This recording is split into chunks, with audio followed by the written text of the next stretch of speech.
อ้ตัวนี้เป็นคู่ที่3เบิ่งแล้วคือสิเป็นมวยอยู่เบิ่งขวานี่เป็นมวยอยู่เบื้องขวานี่เป็นมวยอยู่เด้อ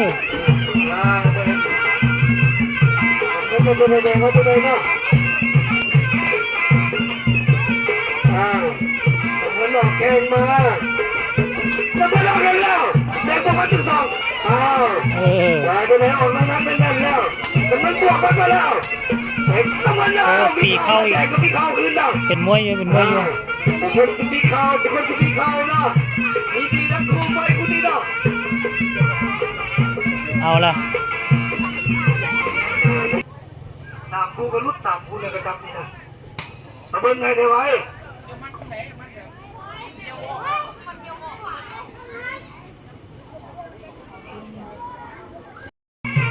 แดงจ้องแล้วดูมันบอกว่าจะวางเก่งไปแล้วแดงให้เขาแดงเขาไว้แล้วแดงครับมันตอบเต็มมัดกรรมการแยกก่อนนะกรรมการแยกก่อนนะเริ่มใหม่นะเห็นไหมนะแดงนี้มันจะมันบวกไงครับแดงให้เขา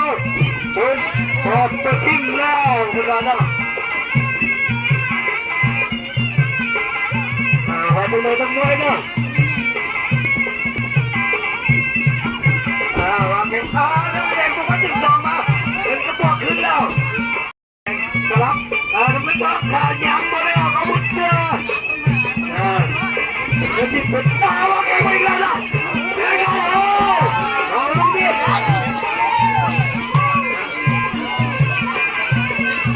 มันอยู่คู่นี้มันอยู่ทุกคนผ่านคู่นี้เป็นมวยอยู่ได้นี่มีแต่ว่าไผ่สิมวยคนไผ่แล้วบนนี้ตั้งไม่ได้ไว้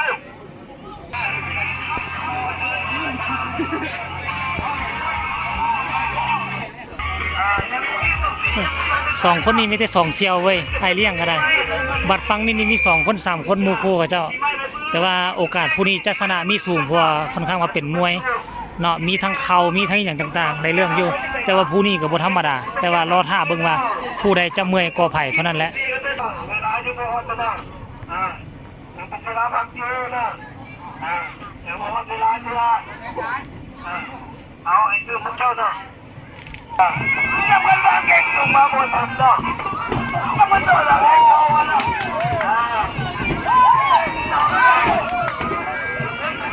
น้ำลงไปแล้วจะมีอย่างไรแย่กันเนาะเริ่มไปเนาะแล้วแข่งกันไปแล้วไปอีกยังไม่ถึงเลยเนาะจริงๆยังไม่ถึงมันโอ้ครับคู่นี้ได้เรื่องเว้ย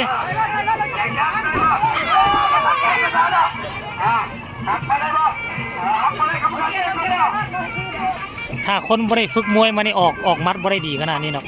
เริ่มแล้วมันแล้วย้อนยางไปแล้วบุกแดงแล้วโอ้ยทีแรกว่าเบื้องขวามือจะได้เปรียบแต่ว่ายกนี้เบื้องซ้ายมือได้เปรียบเว้ย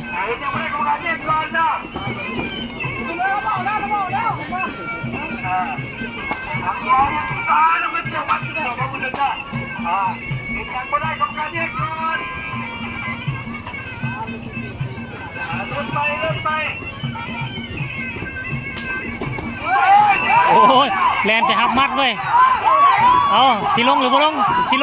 เอา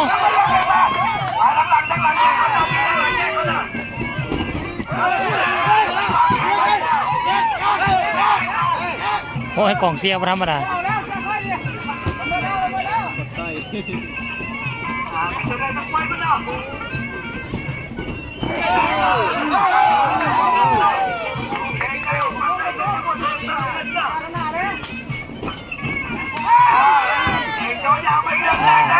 ยก2นี่มุมแดงได้คะแนนเต็มแล้วนี่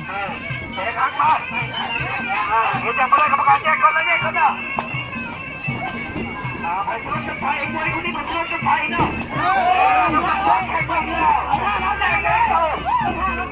เข้ามาได้กรรมการแยกคน ห่วยแต่ว่าลมคือสิคักเลย 5 รอบนี่มันสิปิวหุ้มสิกันแล้วได้ฝนสิมาแล้วบ่นี่โอ้เอาแล้วยอมหรือบ่นำเงินสิยอมหรือบ่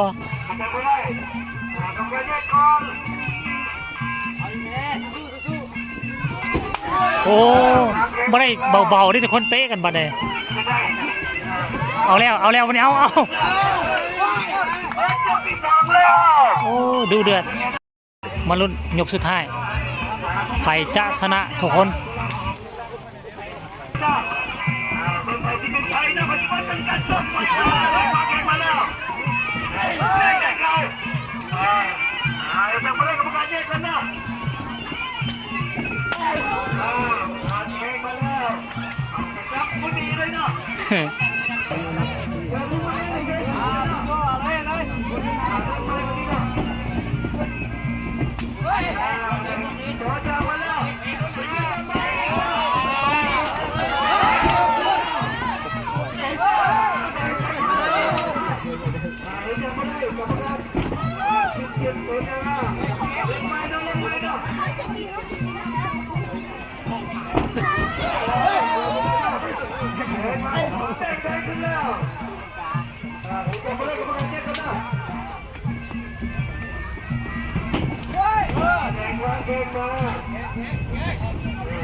เอาละลุยวันนี้ลุย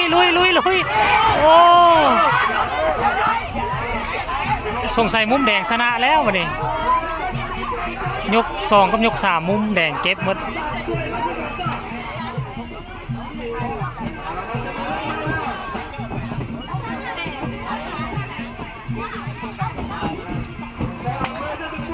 มุมนำเงินเสียเปรียบแต่ว่าท่านท่าบ่เข้าแสดงว่าโอกาสเสียสูง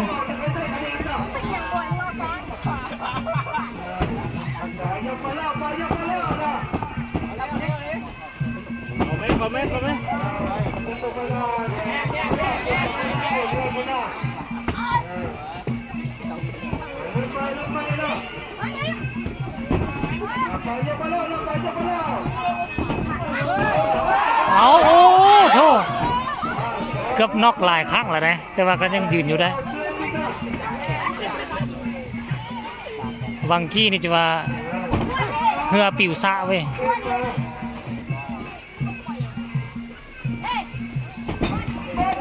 เอาอีกแล้วเข้าดอกหนึ่งแล้วมันหุกซ้ายเมิด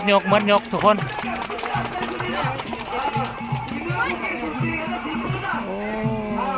มาลุ้นเบิ่ง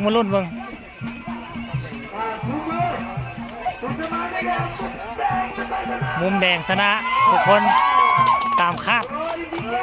เอาคลิปนี้ฝากฝังเอาไว้สำนี้เดี๋ยวมาลุ้นกันแล้วคลิปหน้าเบิ่งว่าจะมีครูมวลมันขนาดนี้บ่หรือว่ามันสิเมิดละแต่ว่าตอนนี้เขาต้องหนีก่อนเดี๋ยวนี้ผ้าล้อมเวทีมันกำลังชี้ถล่มใส่หัวแล้ววันนี้ไปเอาแล้วพายุเข้าโอ้ยเบิ่งไหมโอ้เอาพายุมาคนหนีแล้วเนี่ยละนะพอดีจบคู่ที่3มวนมันเว้ยคนกันหนีกันแล้วเนี่ยละนะแล้ววันเนี้ยโอ้แต่ว่ายังอีกบ่ท่านผู้ชมเอาไว้ซ้ำนี้ละข้าเจ้าที่ซกต่ออยู่แต่ว่าจำเป็นต้องเนี่ยออกเพราะฟ้าลมมาเดี๋ยวมันสิปิวนี่ข้าเจ้าก็เอาผ้ามัดแล้วนี่อ้อมไปซื้อโอ้พายุเข้าแบบนี้ไว้คลิปหน้ากันแล้วกัน